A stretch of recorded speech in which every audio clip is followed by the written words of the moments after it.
Ada pula Lius Sungkarisma yang berusaha mengingatkan bahwa umat Buddha itu pemaaf dan welas asih, sehingga harus mengutamakan klarifikasi.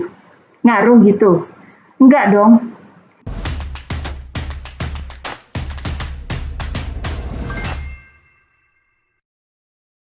Hai guys, jumpa lagi dengan saya, Nina Nur.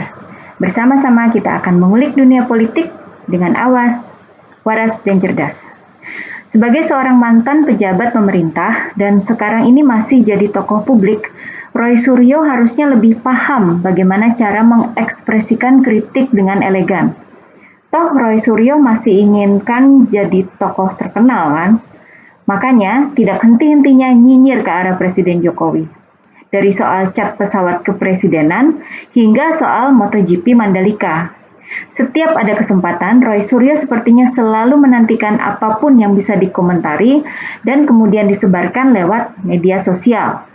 Iya, media sosial memang senjata andalannya, menyerang pemerintahan Presiden Jokowi.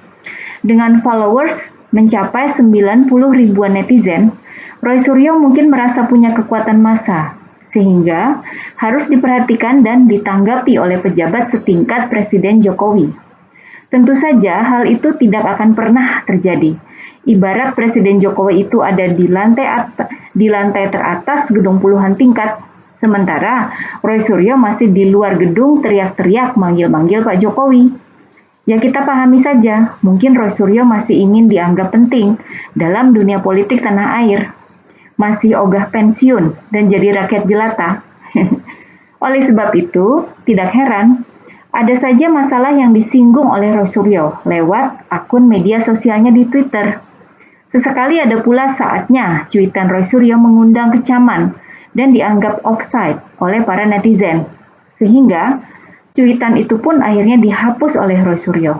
Contohnya, ketika dia menyamakan peristiwa hilangnya KRI Nanggala 402 dengan hilangnya buronan dan bukti KPK. Atau ketika dia berusaha menyindir Menteri Sosial Risma yang sedang bekerja di lokasi bencana alam pada tahun 2021.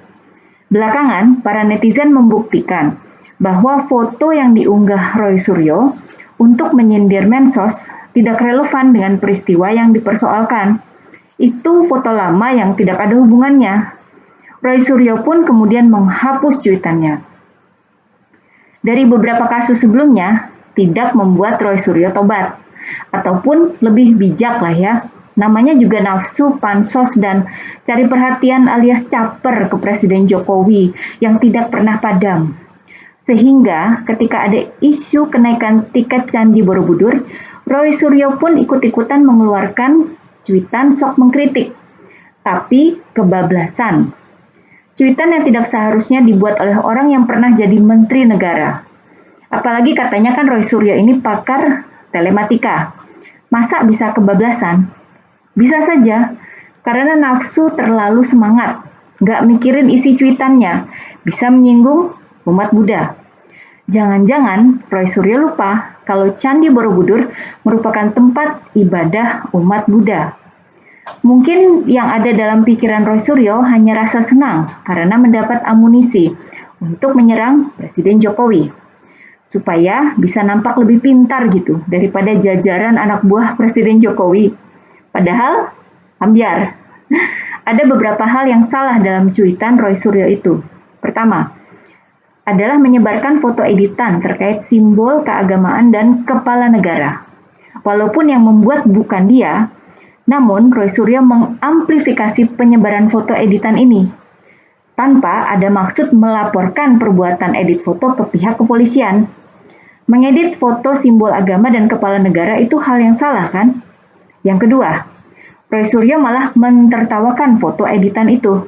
Pertanda apa? Setuju atau suka jika ada pihak yang menista simbol agama dan kepala negara? Bukannya prihatin ketika simbol agama dilecehkan, Roy Suryo malah menertawakannya. Syukurlah dia tidak lagi menjabat sebagai menteri. Dia sudah memberikan contoh yang salah kepada publik. Hal yang salah yang melanggar hukum malah ditertawakan oleh dia. Tidak heran jika banyak reaksi negatif bermunculan. Salah satunya dari Yunarto Wijaya, Direktur Eksekutif Carta Politika. Yunarto mengecam enaknya dan entengnya Roy Suryo menghina situs bersejarah agama lain.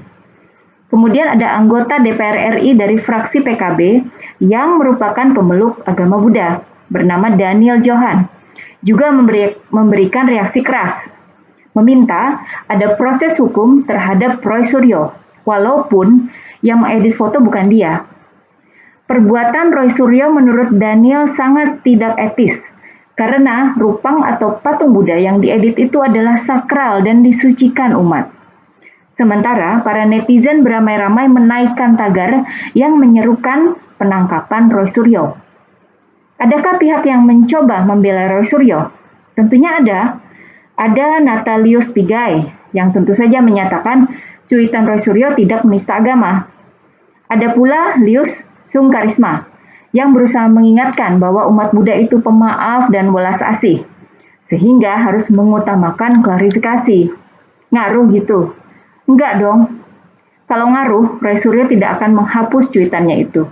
Ya, cuitan itu dihapus. Roy Suryo dan penasihat hukumnya mencoba mengklarifikasi. Intinya, menyatakan Roy Suryo tidak berniat menghina golongan tertentu dan seterusnya.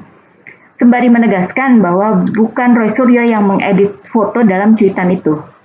Bahkan akhirnya Roy Suryo menyatakan permintaan maaf kepada semua umat Buddha dan masyarakat. Apakah karena ada yang hendak mempolisikan Roy Suryo karena dianggap melukai umat Buddha? Atau karena mulai tidak tenang dan panik? Karena sudah sulit untuk ngeles dan menyalahkan pihak lain? Bisa jadi. Apalagi menurut ahli keamanan cyber, tindakan Roy Suryo justru mengakibatkan makin tersebarnya informasi yang tidak benar. Nah, kan makin kelihatan salahnya di mana. Karena itu, Roy Suryo bahkan menawarkan diri untuk membantu pihak kepolisian menemukan pengedit foto dan pengunggahnya.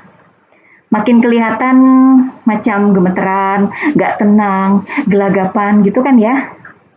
Nasi sudah menjadi bubur ayam. Roy Suryo tetap dipolisikan. Laporannya sudah masuk ke Polda Metro Jaya. Roy Suryo pun pasrah. Dalam sebuah acara televisi, dia menyampaikan salam hormat pada tokoh umat Buddha yang mempolisikan dirinya. Roy juga kembali meminta maaf sebesar-besarnya kepada umat Buddha. Dan yang paling telak, menohok balik ke Roy Suryo sendiri adalah pernyataannya yang berusaha meminta maaf ke Presiden Jokowi. Apa kata Roy Suryo? Kalau dikatakan menyinggung Pak Jokowi, sekali lagi salam hormat saya ke Pak Jokowi. Moga-moga Bapak terus melaksanakan tugas dengan sangat baik.